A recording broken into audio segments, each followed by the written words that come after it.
lovely day today to cycle. Bit overcast, cloudy. I feel the sun on my back, so it's breaking through somewhere. Looks like nice road. Buenos dias. And away to go. Try. Hopefully today isn't through thick jungle. There is a footpath shortcut I could take, so I'm going to have a look. Oh, cute kids. And so we'll have a look there. That's my view today. Thank you. So yeah, a really nice couple of days in that hotel. I love it there. The Vegas hotel. Honestly, if you're in this area, go there. The staff are wonderful. You know, last night I had dinner with the staff. Just by coincidence, because I sat down and wanted something to eat, and so I sat there, and then they all sat round and we were chatting for ages. It was really nice, you know what I mean. I know it might sound a bit weird, but I had the same meal as them, but a lot more. And, you know, I think they weren't going to charge me for it. I don't know. It didn't cost me much, so it was just so nice and smiley and laughing, and quite a few were trying to speak English to me, and you know, it's really nice. And the laughter is the one. They say stuff and start laughing. So you know, it's really cool. Right, I'm going downhill. I need 2 hands now. Say hello to the big cow. Peace out. This is really cool, man. Almost in the middle of nowhere, like, and this is the second football pitch I've seen. This is the nicest one. This nice grass, this one. The other one was a bit rough, but the other one had the clubhouse as well. I wouldn't fancy doing a sliding tackle and sliding through what comes out the back end of one of them. No. So beautiful here with these plants here the side, and I don't know, these trees just look amazing. I think with the mosses and things that are growing on them, and the diseases on them and everything, it just looks fantastic.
Ça va Alex?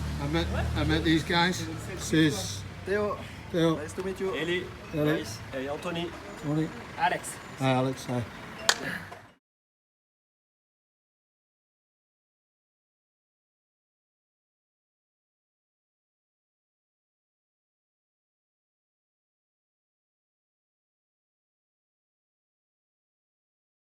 This piece stuck, broke off inside, and was stuck on the axle. It was a nightmare. Lewis managed to get it off. After waiting 2 weeks and millions of phone calls, it's eventually arrived from China. Oh, am I so happy now.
Hi. As you know, bikepacking, so one of the things is trying to save weight. Everyone tries to save weight, so one of the ways is the old army trick of tissue paper.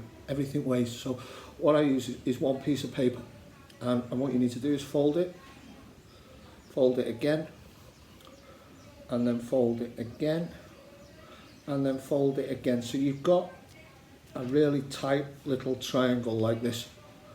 And what you do is you pinch the end and you rip that off. Keep this piece, this is really important. Put it here, somewhere safe, and then we unfold this.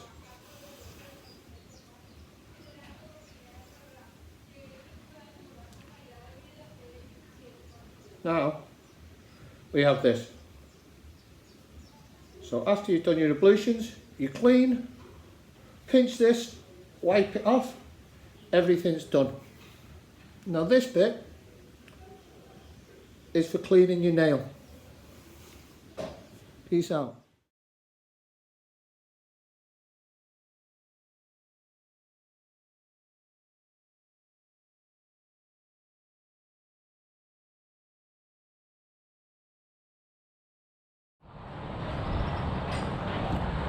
Adios, mucho gusto.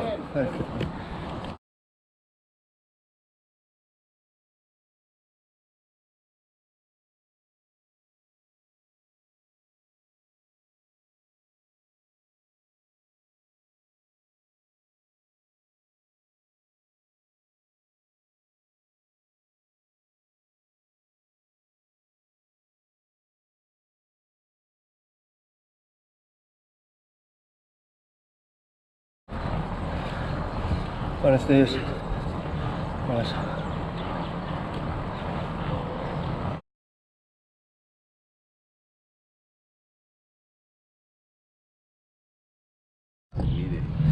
Muchas gracias. Adiós. Bye bye. Adiós. Well, after a month off, or 5 weeks nearly in Medellin, then doing a week or so, just over a week cycling, and then having just over 2 weeks off now, nearly 3. My fitness is terrible. My legs are killing me going uphill. I've got to build it back up. I haven't got that muscle memory like cyclists. So, I'm not good. Oh, it's hot and humid as well. The view here is nice. Peace out.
Let's look at this.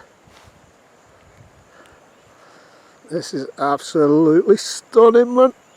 Oh, I think I'm gonna head down to there.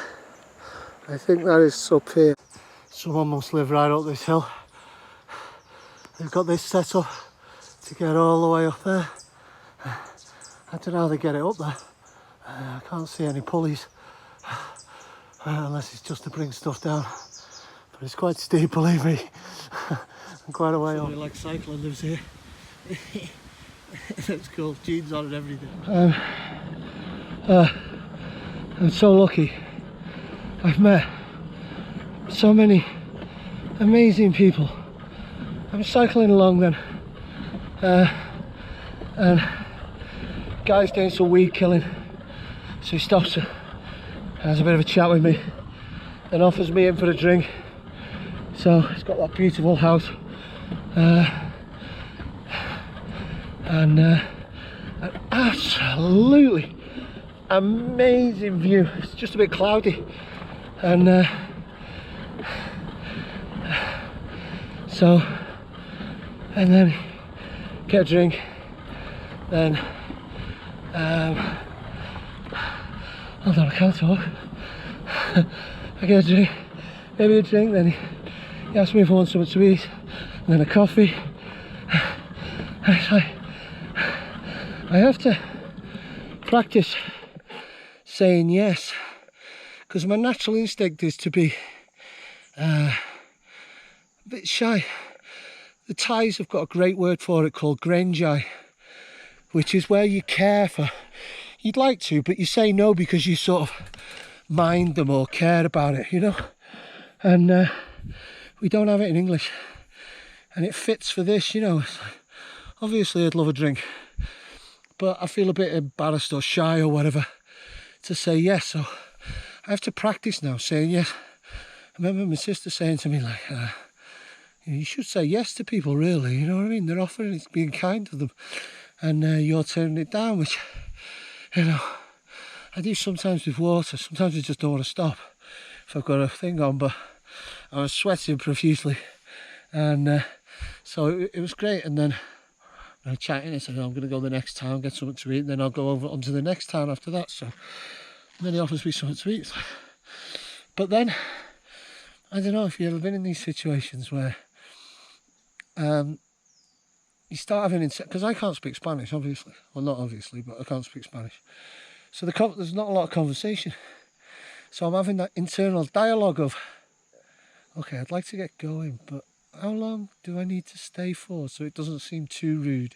And then it's like, do they want me to stay a little bit longer or not, you know, or do they want me to go? And I mean, those internal conversations, you know, it's crazy. I should imagine I could have stayed there for another hour, like, and they wouldn't have minded, you know what I mean? But, you know, such a tranquil place, so it's just amazing. You just sit and look at the view, and everything slows down. Your heart rate slows down probably about 10 beats a minute within seconds, you know what I mean? And it's just, you get that calm feeling coming over you. It's just stunning, and there's like layers of mountains going back behind it. You can't see it in the videos because of the cloud. And then a cloud came in 10 minutes. It was like, or about 5 minutes, it was like, couldn't see anything, just cloud. And then 5 minutes later, it was gone. It was like amazing. It was really cool, like. But yeah, you know, and Lewis at the bike shop, and just so many people you meet that is just so nice, you know, and kind. And I've said it, I don't know how many times, I've got to step up my game overnight. I am quite kind, but what I do is get pissed off when it doesn't come back. Like, that's what I need to get rid of, the bit where, you know, where I just do it and don't expect anything back. And if something comes back, then it's great. But I just do it because it's the right thing to do. Like, you know, they've done it because they're just kind people, you know what I mean? And you know, there's just so many you meet when you're in the smaller places like this, like, you know. Anyway, peace out.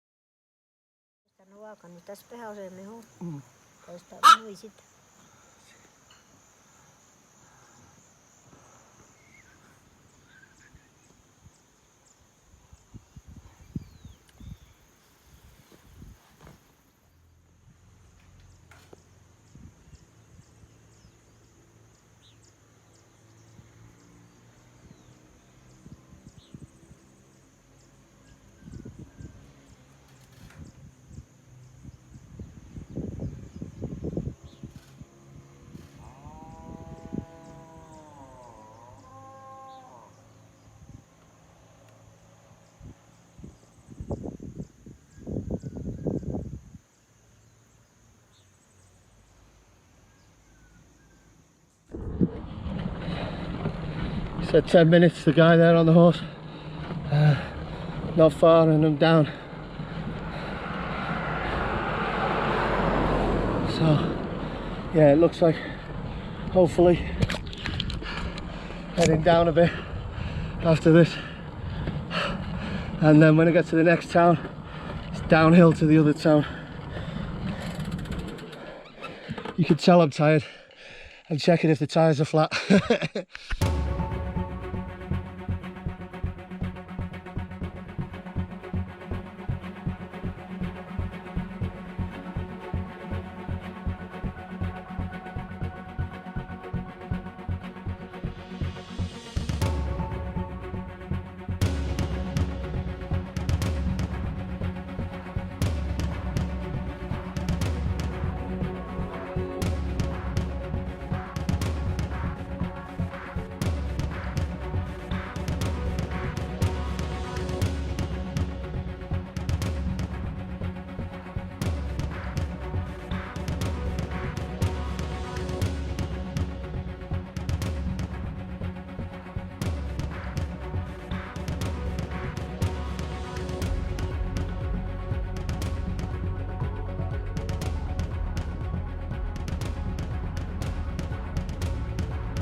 The reward for 3 days of pretty much uphill is this.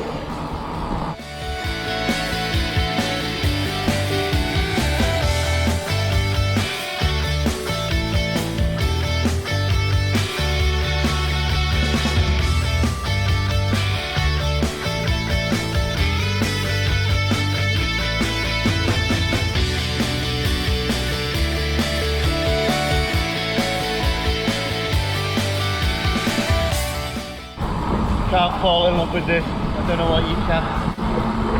Look at the views, this house over here, man. Imagine waking up and looking at that every day.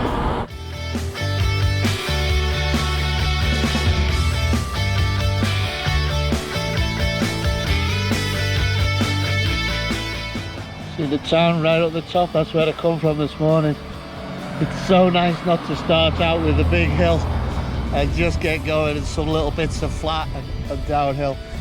Oh man, this is just amazing.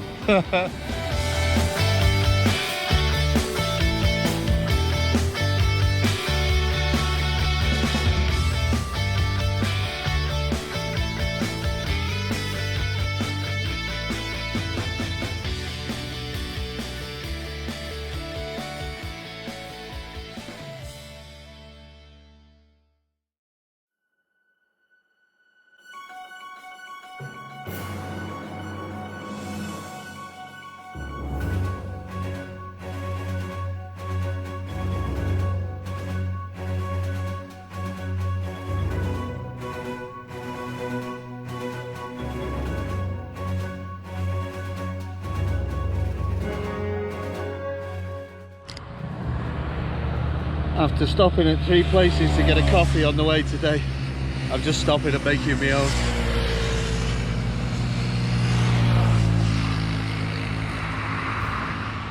If anyone ever wants to follow my route, what you can do in about 10 years time is just cycle round from Houston, following all the trees of the avocado trees that are at the side of the road, because I just stop every so often and eat an avocado and throw the seed down.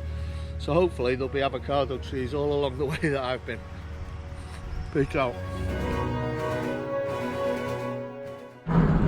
Nice main road, but nice cycle path on the side.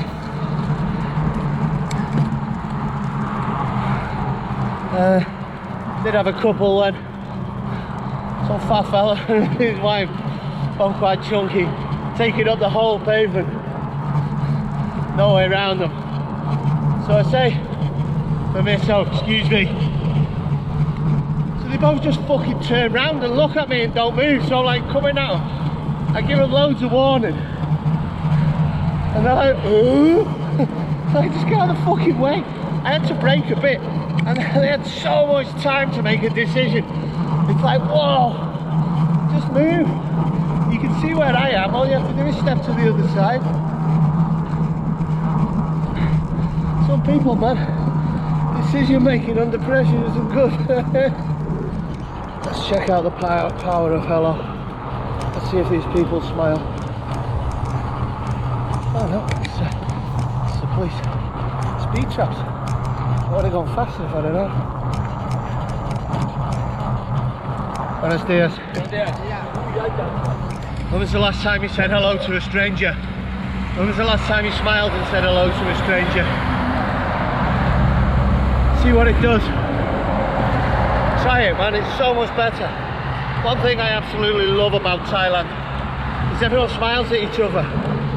It just makes your day so much better, man. It's just makes life so much easier. One thing I disliked about being in the UK, I'm like 50 now, but if I go back to the UK and when I go back to the UK and there's some 18-year-old girl sat at a fucking bus stop and I walk past and I smile at her, especially a little bit, I'll be like, the fuck are you looking at, you fucking dickhead? You fucking pedo, fuck off. You know, you're like, whoa, hang on a minute, I was only being nice. In Thailand I do that. They smile back at me, I carry on my day, they carry on the day with a little bit of a smile, they feel a little bit better. You do it with the next person and life's good. Instead they're walking around with a fucking gloomy face on all the time.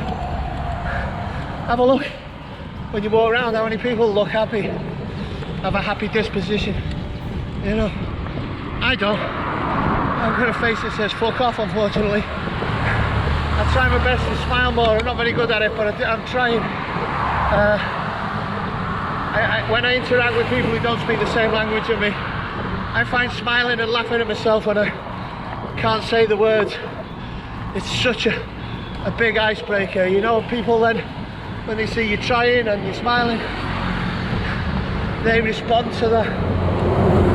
You know, it's so much better.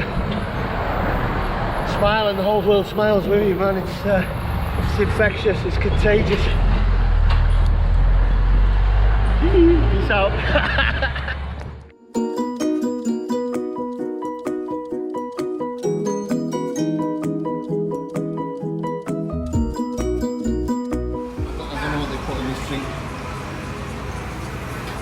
There's all this sort of gear. So, as you'll see, I just stopped at that roadside place. I've been thinking a lot about it, you know, and about cycling trips away and going away. And if I looked at my trip as a whole and took people out of it, I'd say it's been good. But when I put people in it, it's just been unbelievable. You know, when you go to most parts of Asia, Africa, down past North Africa, I found North Africa not so nice to be in. And South America, people are just so much freer with smiles and laughter when, you know, with language barrier. And there's something special about laughing at yourself when you can't say things properly and interacting with people with these weird conversations that you have. Like those two women at that place, it was just like we were laughing and joking and not understanding each other and laughing at each other and laughing at ourselves. And you know, you leave your ego at the airport and you laugh at yourself most of the time when you're interacting with people and smile. And smiles take away so much, you know. It pacifies most situations. It's great, you know. And that was that there. The photo of her, I took two. So the first one, I took it, she looked at it, and then I had to sit there for 30 minutes while she put her makeup on so I could take another photo. And then she was happy. I didn't see much of a difference personally, but she was happy, so that was the main thing. And you know, if you stay away from tourist areas, they're happy to meet someone most of the time. Excuse me. You know, and it's just so much better. I see so many people staying on these cycle things, staying in the similar countries, or if they're English or English speaking countries. I think it's more so Americans, but and they stay and they miss out probably about a further 40% of the enjoyment that you could have. You know, I love the beautiful scenery and things that I've seen. It's amazing, but you can't beat weird interactions you have with people. That made my day being with them, and probably made theirs as well, because some stranger come, you know, I'm there telling them that I live in Thailand, I work in China, and then I show them some Chinese money and some Thai money, you know, and people love that. Being quite an arrogant Westerner, that thing doesn't really impress me, you know. And maybe because I've travelled a lot as well. But for them, it's great and they love it. And then you have that really lovely conversation, you know, and just lovely encounter more than anything. You know, there's times when I think I'd love to be able to speak the language, but then I'd miss out on that interaction which is special. It's one of the things I love about living in Thailand.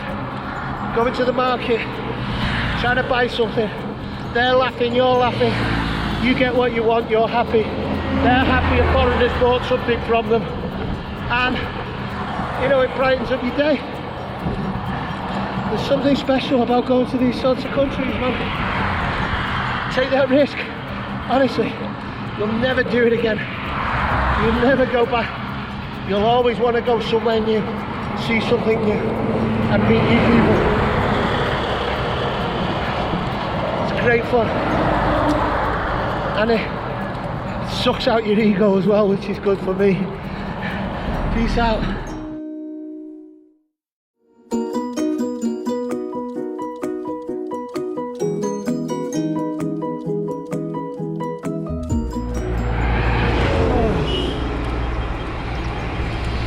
Gorgeous cycling through here, all these trees overhead like that, it's just perfect. So beautiful. What a great morning. As soon as it set off, about 3 or 4 people, brief chats, big smiles, waves. Oh, it's wonderful, man. Just took a little detour to go and get some cake and a coffee and maybe a juice. It's